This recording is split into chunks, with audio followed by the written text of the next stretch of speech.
अस्सलाम वालेकुम। तो ये हमारे पास कोर्स आउटलाइन है जो मिड के बाद की है। मिड के बाद वीक 9 स्टार्ट होना था आपके पास। तो उसमें हमारे पास है हुक जॉइंट, स्टेयरिंग मैकेनिज़्म है। फिर वीक 10 है gyroscope, stabilisation theory and applications. Again ये फिर वही टॉपिक हम पढ़ेंगे 2 वीक्स। फिर हम फोर्स एनालिसिस पढ़ेंगे डिफरेंट गियर्स के ऊपर, जिसमें स्लाइडर क्रैंक मैकेनिज़्म है, स्पर मैकेनिज़्म है, helical, bevel and worm gears है। 2 वीक्स में हम ये करेंगे। एंड देन नेक्स्ट 2 वीक्स में हम बैलेंसिंग के बारे में पढ़ेंगे। Balancing of rotating and reciprocating masses, balancing of inline engines, V engines and radial engines. तो 2 वीक्स ये होगा। एंड देन लास्ट वीक हम रिवीजन का रख लेंगे अपने पास। इसमें टॉपिक ऊपर नीचे हो सकते हैं। लेट्स सपोज पहले हम बैलेंसिंग पढ़ लें और बाद में फोर्स एनालिसिस और बाद में ये पढ़ लें। तो बर ये हमारे पास जो मेजर हैं वो 3 टॉपिक्स हैं। जायरोस्कोप वाला है पहला है, फिर फोर्स एनालिसिस दूसरा है, और फिर बैलेंसिंग ऑफ मशीन ये तीसरा है। इन तीनों के न्यूमेरिकल्स भी हैं हमारे पास, और जो हुक्स जॉइंट और स्टीयरिंग मैकेनिज्म है इसकी सिर्फ थ्योरी होती है हमारे पास। तो ये हमारे पास कोर्स कंटेंट जो रहता था मिड के बाद का, ये वो है। ये हम करेंगे। कितने वीक्स हमारे पास बनते हैं? 8 वीक्स। तो 8 वीक्स के अंदर हम उसके करेंगे, उसके बाद आपका एग्ज़ाम होगा। अच्छा, जहाँ तक एग्ज़ाम की बात है, एग्ज़ाम में ऐसे है कि अभी तक क्लियर नहीं है कि कैसे होगा एग्ज़ाम ऑनलाइन।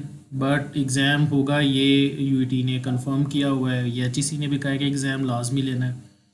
और ये भी आपने बात याद रखनी है कि मिड का जो कोर्स है आपका वो भी इंक्लूड होगा, क्योंकि मिड टर्म नहीं हुआ था आपका। क्योंकि आपको पता है कि आपकी जो पीईसी की डिग्री है वो लेवल 2 की है, तो उसमें सीएलओज़ हैं। अब लेट्स सपोज आप कहते हैं कि सर मिड से पहले वाला ना लें, तो वो उसमें मैं कुछ कर नहीं सकता। मैं इसमें से क्वेश्चंस दूंगा तो देखें इसमें CLO 1 तो है ही नहीं। तो फिर CLO 1 का पेपर में और क्वेश्चन नहीं होगा तो अगेन पीसी वाले फिर आप हमें कहेंगे कि हम जो है वो फॉलो नहीं कर रहे, तो फिर आपको लेवल 2 की डिग्री नहीं देंगे। इसलिए जो हमारे पास हमने इक्वल डिवाइड करना होता है, CLO 1 भी इक्वल हो, CLO 2 भी इक्वल हो, CLO 3 भी इक्वल हो। तो अगर मिड हो गया होता तो फिर CLO 1 उसमें आपका टेस्ट हो गया होता, आपने पेपर दे दिया होता CLO 1 का। CLO 2 भी था मिड के अंदर, 2 टॉपिक्स थे CLO 2 के, अब एक टॉपिक सिर्फ इसके अंदर है CLO 2 का मिड के बाद। तो इस वजह से मुझे इक्वल क्वेश्चन मिड से पहले का देना पड़ेगा, और उसके बाद इक्वल क्वेश्चन ही फाइनल के देंगे। लेट्स सपोज अगर 4 क्वेश्चन है, या तो अगर लाइक अब 4 तो नहीं होंगे, क्योंकि वो 4 जो होता था वो मोस्टली होता था जब हमारे पास 40 मार्क्स का पेपर होता था, सिर्फ फाइनल होता था।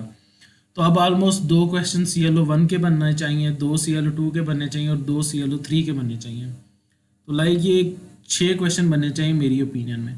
बट अगेन जब आपके पास हमारे पास आएगा कि कैसे एग्ज़ाम लेना है, उसके बाद डिसाइड करेंगे। पर इतना तो कंफर्म है कि एक क्वेश्चन CLO 1 में से आना है, वो मिड का है। एक CLO 2 से आना है, वो ये भी हो सकता है, और वो मिड में से भी CLO 2 का हो सकता है। एंड एक CLO 3 में से आना है। एक भी हो सकता है, दो दो भी हो सकते हैं, तीन तीन भी हो सकते हैं। वो तो जैसे वो हमें कहेंगे कि इतने क्वेश्चंस इतने मार्क्स का रखना है, हम उसके हिसाब से वो डिवाइड कर देंगे। पर लाजमी है कि एक एक CLO तो हर जगह से आए। तो इस वजह से बात करने का मकसद ये था कि आपने मिड की तैयारी रखनी है अपनी, दोबारा करनी है, साथ साथ भी पढ़ते रहें, और सिर्फ इस कोर्स का नहीं बाकी सारे कोर्सेज़ का भी, क्योंकि ये एग्ज़ाम हमारे पास होना है। आपका मिड वाला और फाइनल इकट्ठा होना है, और उसमें से क्वेश्चन आना है आपके पास। ठीक है, तो आपको ये कोर्स क्लियर हो गया।